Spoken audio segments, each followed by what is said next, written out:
राजेंद्र प्रसाद केंद्रीय कृषि विद्यालय में होने वाला 2025 के किसान मेले में सभी किसान भाइयों का स्वागत है और बरलॉग इंस्टीट्यूट फॉर साउथ एशिया की तरफ से सभी किसान भाइयों को नमस्कार। इस बार के किसान मेले का जो थीम है जलवायु अनुकूल कृषि, तो हमारा जो बरलॉग इंस्टीट्यूट फॉर साउथ एशिया का जो स्टॉल है वो पूरा जलवायु अनुकूल कृषि पे आधारित है। और बरलॉग इंस्टीट्यूट फॉर साउथ एशिया क्या क्या इनिशिएटिव्स किसानों के लिए कर रहे हैं वो हम यहाँ पे दिखाना चाह रहे हैं। तो यहाँ पे अब हम देख सकते हैं कि जलवायु अनुकूल कृषि की जब हम बात करते हैं, अलग अलग तरह की फसलों के साथ साथ उसकी बुआई की अलग अलग तकनीकें वो हम यहाँ पे आपको लाइव प्लांट सैंपल के द्वारा दिखाना चाह रहे हैं। तो शुरुआत करते हैं मक्के से कि जलवायु अनुकूल कृषि के अंतर्गत मक्के में हम क्या क्या कर रहे हैं, उसकी क्या क्या बुआई की तकनीक है, उसके एस्टेब्लिशमेंट मेथड्स क्या क्या है वो हम यहाँ पे देख सकते हैं। जो ये मक्का है हमने स्थायी क्यारी विधि पे, मतलब जो रेज बेड होता है, मक्का जो हम उठा के जो मतलब मिट्टी के थोड़ा सा उठा के 67 सेंटीमीटर के अंतर पे जो हम मक्का लगाते हैं वो यहाँ पे मक्का दिखाया गया है। आप देख सकते हैं यहाँ पे ये स्थायी क्यारी विधि वाला मक्का है।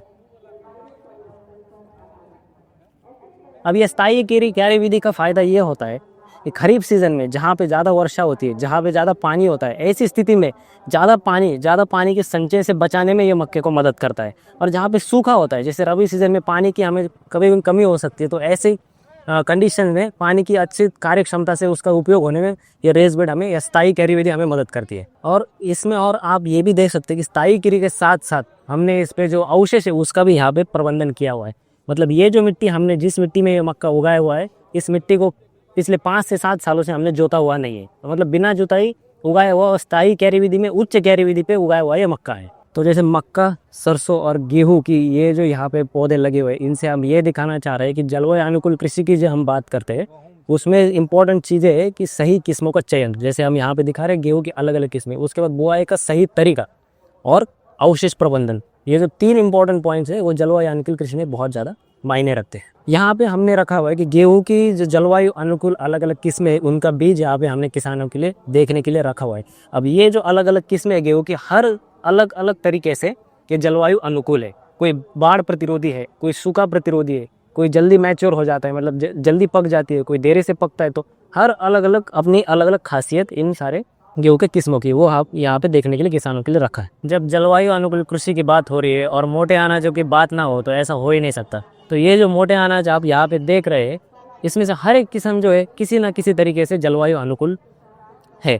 मतलब आप देखोगे इसमें कम पानी लगता है, ये कीट और रोग का जो प्रभाव है वो भी बहुत कम इस मोटे अनाज में दिखाई देता है। और पिछले कई दशकों में इसका काफ़ी इस्तेमाल, इसकी जो उगाने की तकनीक है बिहार के किसान जानते थे, लेकिन हमें पिछले कुछ सालों में गेहूं जैसी फसलों के आने के बाद यहाँ पे जो मोटा अनाज का जो उत्पादन का तकनीक है किसान धीरे धीरे भूलते चले जा रहे हैं।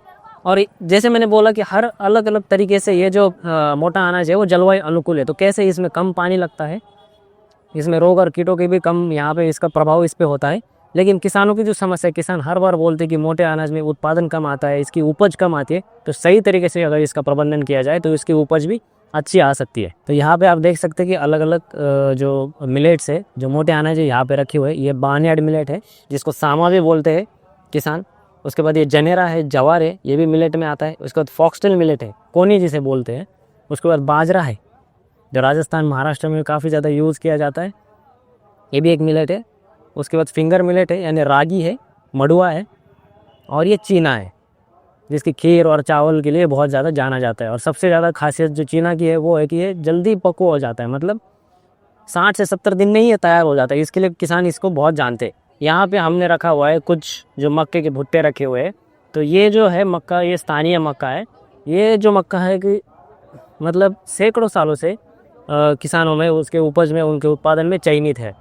और इस मक्के की जो खासियत है, आमतौर पे जो छोटे किसान होते हैं इस मक्के को उगाते हैं और सामुदायिक माध्यम से जो खेती होती है उसमें से निकल के आया हुआ ये जो स्थानीय मक्का है। इस स्थानीय मक्के की खासियत ये होती है कि इसमें जैव विविधता बहुत होती है। अब ये जैव विविधता इसको क्या क्या चीज़ों में मदद करती है, इसको सूखा प्रतिरोधी, बाढ़ प्रतिरोधी और कीट और रोग की भी जो इसमें प्रभाव होता है वो बहुत कम होता है। ये जो स्थानीय मक्का है ये पोषण से भी बहुत ज़्यादा भरपूर होता है। तो पारंपरिक भोजन में भी इसका बहुत ज़्यादा यूज़ किया जाता है। प्रोटीन, एमिनो एसिड से ये युक्त होता है। और इस स्थानीय मक्का का संरक्षण करना इसलिए इम्पोर्टेंट हो गया है क्योंकि हाइब्रिड मक्का के चलते हुए ये स्थानीय मक्का अभी लुप्त होता जा रहा है और उसका संरक्षण करना बहुत ज़रूरी बन गया। तो बरलॉग इंस्टीट्यूट फॉर साउथ एशिया और जलवायु अनुकूल कृषि कार्यक्रम के स्टॉल पे आने के लिए सभी किसान भाइयों को मैं धन्यवाद देना चाहता हूँ। नमस्कार।